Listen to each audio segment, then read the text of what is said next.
네, 오늘은 장애등급제가 폐지된 이후에 새롭게 발간된 2020년판 장애등록 심사 규정집에 오해를 불러일으킬 수 있을 만한 오류가 있어서 알려드리도록 하겠습니다. 오늘 말씀드릴 부분은 지체장애 중에서도 하지기능장애에 해당되는 내용이니 이 유형에 해당되시는 분들은 꼭 들어놓으시길 바랍니다. 오늘 말씀드릴 내용은 보행상 장애를 인정을 해주냐 안 해주냐에 대한 내용입니다. 참고로 보행상 장애는 보행에 장애가 있으니까 장애인 주차구역 사용과 같은 보행에 관련된 혜택을 받을 수 있는 걸 말합니다. 그럼 이 보행상 장애는 어떻게 판단하냐? 일단 장애 판정 결과에 따라 달라집니다.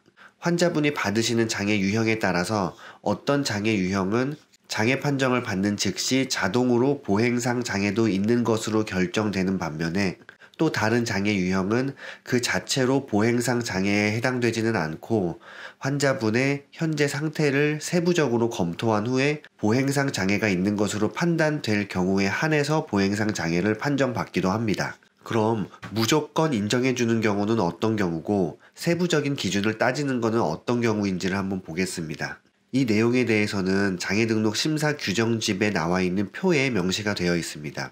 지금 보시는 표에서 동그라미가 의미하는 것은 이 장애 유형 판정을 받으면 세부적인 내용은 묻지도 따지지도 않고 자동으로 보행상 장애로 인정이 된다라는 뜻이고, 세모로 표시된 부분은 환자분의 현재 상태에 따라서 보행상 장애가 인정될 수도 있고 안 될 수도 있다는 뜻입니다. 그런데 표에서 보시다시피 하지 기능 장애는 심한 장애든 심하지 않은 장애든 둘 다 동그라미로 표시되어 있는 걸 보실 수가 있죠. 이 말은 하지 기능 장애 판정을 받으셨다면 내가 심한 장애를 받았던지 심하지 않은 장애를 받았던지 상관없이 항상 보행상 장애로 인정을 받을 수 있다라는 뜻입니다.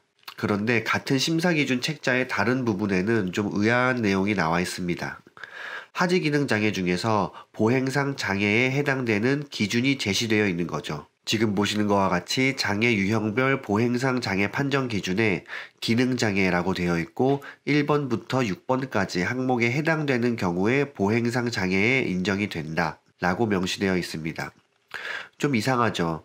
위에 나와 있는 표에서는 하지 기능 장애는 무조건 보행상 장애에 해당된다고 해놓고 다른 페이지에서는 보행상 장애에 해당될 수 있는 기준을 따로 만들어 놓은 거죠. 뭔가 이상합니다. 앞뒤가 안 맞죠. 이 말은 예를 들면 국민 누구든지 혜택을 드리겠습니다. 그런데 60세 이상만 혜택을 드리겠습니다. 와 같이 앞뒤가 서로 안 맞는 모순이 되는 말입니다. 최근에 이 부분에 대해서 질문을 해주신 환자분과 함께 이 내용에 대해서 진위를 파악을 해봤고 담당자에게 확인을 해본 결과 표의 내용이 틀리고 뒤에 나와 있는 문장으로 표현된 내용이 맞다라고 합니다. 다시 말해서 하지 기능 장애라고 무조건 보행상 장애에 해당되는 것이 아니고 특정 기준에 부합하는 경우에만 보행상 장애를 인정한다. 이 내용이 맞는 거란 얘기입니다.